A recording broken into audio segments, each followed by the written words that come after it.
Você acredita que uma pessoa pode fazer algo ruim e depois se esquecer de tudo porque, de acordo com essa pessoa, ela simplesmente estava dormindo?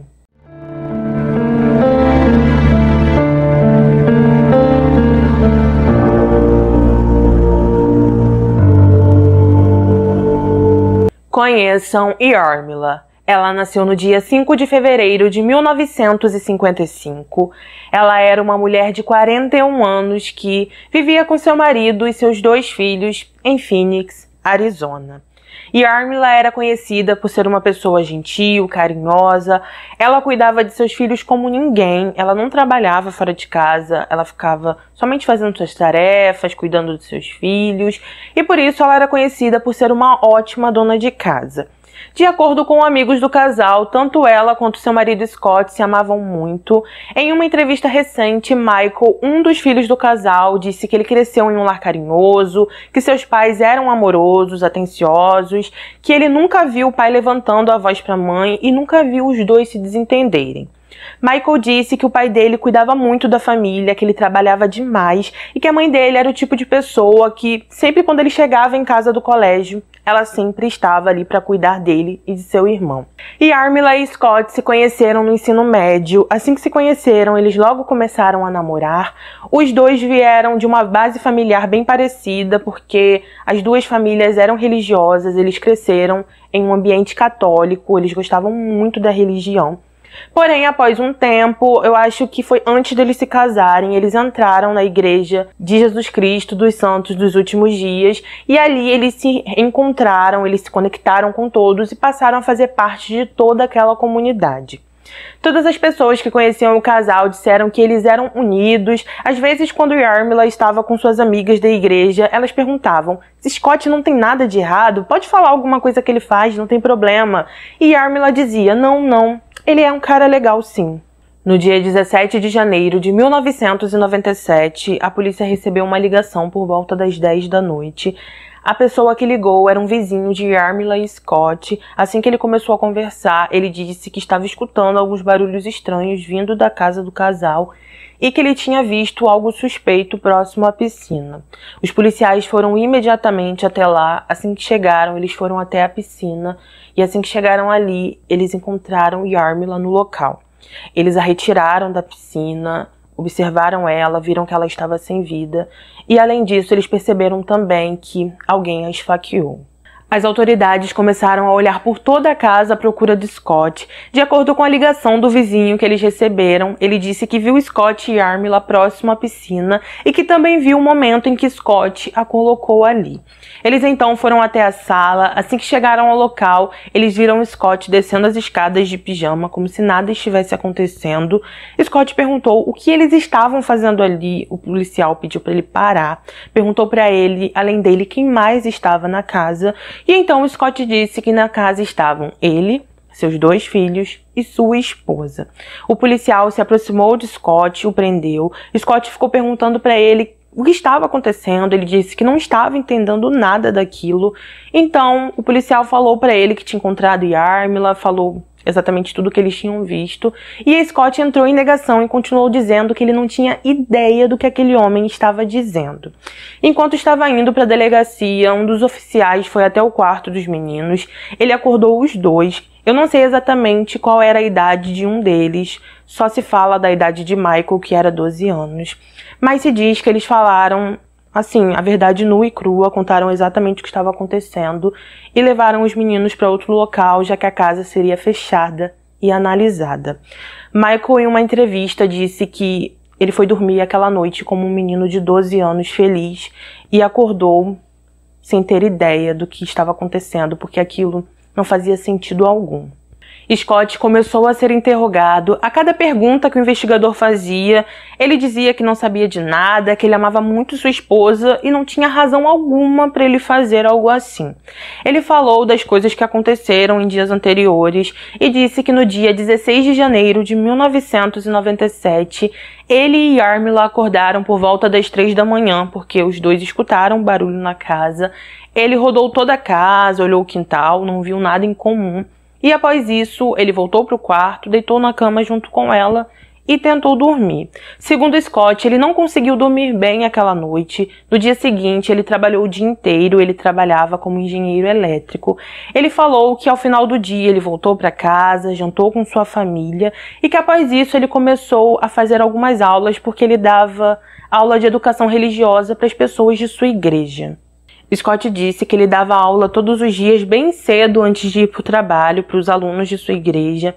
Ele falou que assim que terminou de fazer sua aula, Yarmila pediu que ele limpasse o filtro da piscina, e isso era por volta das 9 da noite. Mas segundo ele, como estava tarde e escuro, ele acabou desistindo e deixou para fazer isso outro dia. Quando voltou para dentro da casa, Scott disse que viu Yarmila dormindo no sofá, deu um beijo de boa noite nela, prometeu que ia consertar o filtro da piscina no dia seguinte e após isso ele foi para a cama se deitar. Em uma entrevista, Scott disse: "Eu estava realmente exausto, eu deitei na cama e simplesmente dormi."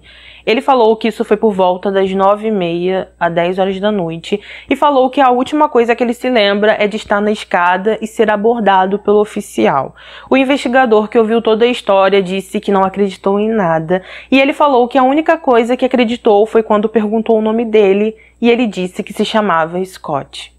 Scott então foi preso e julgado. Durante seu julgamento, seu vizinho testemunhou e disse que na noite do dia 17 ele estava se preparando para dormir com sua namorada por volta das 10 da noite, quando os dois perceberam uma movimentação estranha na outra casa. Ele disse que foi para o lado de fora de sua casa, olhou por uma divisão que tinha entre a casa dele e a casa de Scott, e foi quando ele viu tudo aquilo que eu falei para vocês anteriormente. Após isso, ele disse que viu Scott entrando na casa. Ele falou que ele estava com luvas, ele andava de um lado para o outro, ficava ligando e acendendo as luzes, e então ele tomou a decisão de entrar em sua casa, pegar o telefone, e foi aí então que ele contactou a polícia.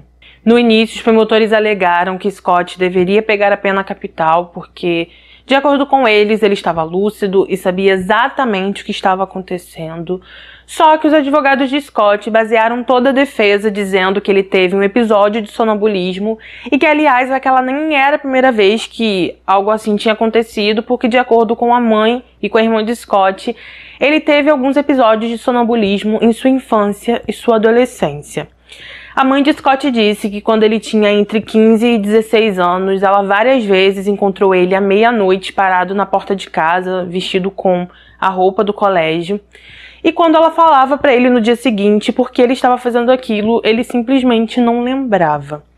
A irmã de Scott falou que quando ele estava com uns 20 anos, ela encontrou ele tentando sair pela porta dos fundos da casa, e quando ela foi tentar dizer para ele não fazer isso, ele olhou para ela de uma forma diferente, de uma forma que ela nunca tinha visto, e que o olhar dele parecia ser algo que não era ele, sabe? Ela dizia que não reconheceu o irmão dela.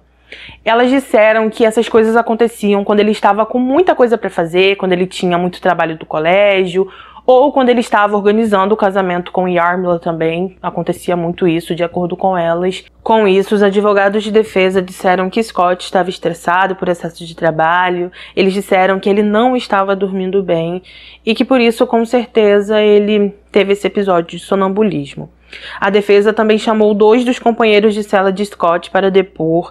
Eles testemunharam que em todo o tempo que eles ficaram com ele, eles viram Scott sonâmbulo em vários dias e que isso não tinha acontecido só uma vez, mas várias vezes. O promotor então chamou um dos investigadores que estava na casa do casal na noite do dia 17. Ele disse que olhou toda a casa, que encontrou o carro de Scott, abriu o porta-malas e assim que abriu ele encontrou um pote estilo Tupperware e quando ele olhou dentro do pote tinha roupas com vestígios de sangue. Ali também estava uma faca e ele disse que acredita que antes das autoridades chegarem ao local, Scott tomou um banho, trocou de roupa, só que isso não adiantou muito porque enquanto estava sendo interrogado, um dos investigadores notou um pingo no pescoço dele que ele não soube explicar de onde veio. Alguns especialistas em sono também foram chamados, tanto pela promotoria quanto pela defesa. Eles disseram que pessoas em estado de sonambulismo podem sim realizar algumas ações e depois não se lembrar. Só que, de acordo com eles, Scott fez muita coisa ao mesmo tempo. Ele realizou muitas ações complexas que iam além de uma pessoa que simplesmente estava em um estado de sonambulismo. De acordo com um desses especialistas, ele disse que se Scott tivesse feito apenas uma coisa, talvez ele acreditasse. Só que Scott fez uma coisa, depois ele foi para a piscina, depois ele colocou a roupa no carro, depois ele tomou banho. Então eram situações muito específicas e complexas para ele estar em um estado de sonambulismo, por isso ele não acreditava. Os filhos de Scott e Yarmila também testemunharam. Eles disseram que o pai era uma pessoa carinhosa, amorosa. A todo momento eles davam a entender que acreditavam nele sim. Scott também foi ouvido. Ele continuou dizendo que não se lembrava de absolutamente nada. Ele falou em uma entrevista que ele acreditava sim que seus vizinhos tinham visto alguma coisa, mas ele falou que se estivesse consciente, ele jamais teria feito aquilo intencionalmente. Após meses escutando a todos, o juiz finalmente tomou a decisão. Ele decidiu não optar pela pena capital porque muitas pessoas testemunharam a favor de Scott, tanto a família, seus amigos, seus filhos pediram muito por ele, e por isso em 2000 Scott pegou perpétua sem direito a condicional. Ao decorrer dos anos, Scott deu diversas entrevistas, inclusive uma até recente, e em uma delas ele disse: "Tudo que eu posso dizer é que não sei o que aconteceu. Eu sei com certeza que nunca planejei isso, até porque eu não tinha nada a ganhar. Só que não há mais ninguém a quem eu possa colocar a responsabilidade a não ser em mim. Está tudo nas minhas costas, eu aceito e tenho que seguir em frente. Fomos feitos um para o outro, eu nunca duvidei disso e ainda não duvido. Então eu sinto a falta dela e vou sentir até o meu último dia." Ele contou também que pratica meditação, hoje em dia dorme bastante, que ao decorrer dos anos ele recebeu cartas de outros sonâmbulos e os incentiva a se tratar. Scott também contou que tem estado em contato com os 2 filhos ao longo dos anos, que tem muito orgulho dos 2 e que atualmente está em contato com eles através de videochamada por causa do coronavírus. Em uma entrevista recente, Michael, um dos filhos de Scott e Yarmila, disse que hoje em dia ele é casado, tem filhos, que ele ainda ama seu pai, que Scott ainda é o pai dele e que esteja onde ele estiver, ele para sempre quer ter um relacionamento com ele. Oi, gente, eu já tinha gravado esse vídeo, mas eu achei importante vir aqui novamente para passar novas informações para vocês. Eu encontrei em uma outra matéria o nome da irmã do Michael. Até então eu não sabia, por isso eu não falei no início do vídeo. Mas eu encontrei e o nome dela é Megan. E na época ela tinha 16 anos, tá? Eu coloquei várias fotos dela aqui no vídeo, então vocês já devem ter percebido isso. Outra coisa que eu encontrei é que, na verdade, a Yarmila e o Scott não eram tão felizes assim. Eu encontrei que o Scott queria que ela fosse mais devota, que ela fosse mais religiosa, mas ela não era, isso incomodava ele. Fora que, pelo que parece, o Scott queria ter mais filhos por causa da religião que ele seguia e a Yarmila não queria. Eu não encontrei exatamente quem passou essas informações, até porque todo esse vídeo foi baseado em entrevista do filho dele, na entrevista dele, de amigos do casal também que falaram. Então, nessa matéria não se diz quem deu essa informação, mas eu gosto de colocar aqui pra gente saber sempre os 2 lados, ok? No final desse vídeo eu também falei que eu não sabia quem tinha ficado com os filhos do casal, eu encontrei. Quem ficou com os filhos do casal foi a mãe da Yarmila, e ela disse que ela queria que eles continuassem tendo contato com o pai, e foi exatamente isso que aconteceu, porque até hoje os 2 mantém contato com o Scott sempre que podem. O Michael virou advogado, hoje em dia, como eu disse, ele é casado e tem filhos, e ele procura sempre ver o pai quando pode. Agora vocês vão me ver aqui, encerrando esse vídeo. Então, gente, esse foi o nosso caso de hoje. Eu confesso que eu fiquei bem surpresa com todo o desenrolar desse caso. Eu não conhecia nada parecido, nunca tinha ouvido sobre isso, sabe?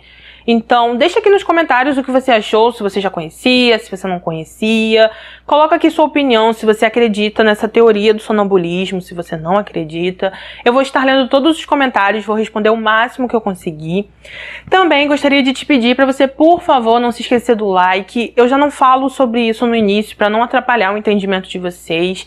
Eu sei que existem pessoas que não gostam quando a outra fica falando o tempo todo no início, e por isso eu sempre vou direto ao assunto para tentar agradar vocês da maneira que eu consigo. Então, por favor, não se esqueça do like, porque essa plataforma aqui é movida a like. E o YouTube só sabe se você gosta do canal, se você gosta do conteúdo, se você der like, tá bom? Então, por favor, não se esqueça do like, porque isso me ajuda muito.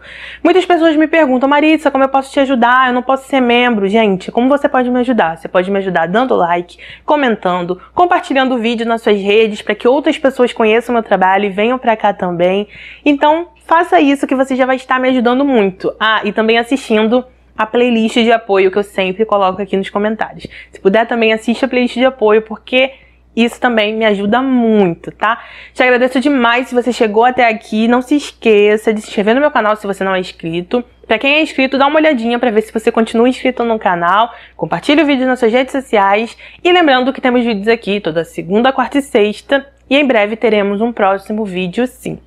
Te agradeço de coração por tudo mais uma vez. Um beijo no coração de vocês. Fiquem com Deus. E até o próximo vídeo.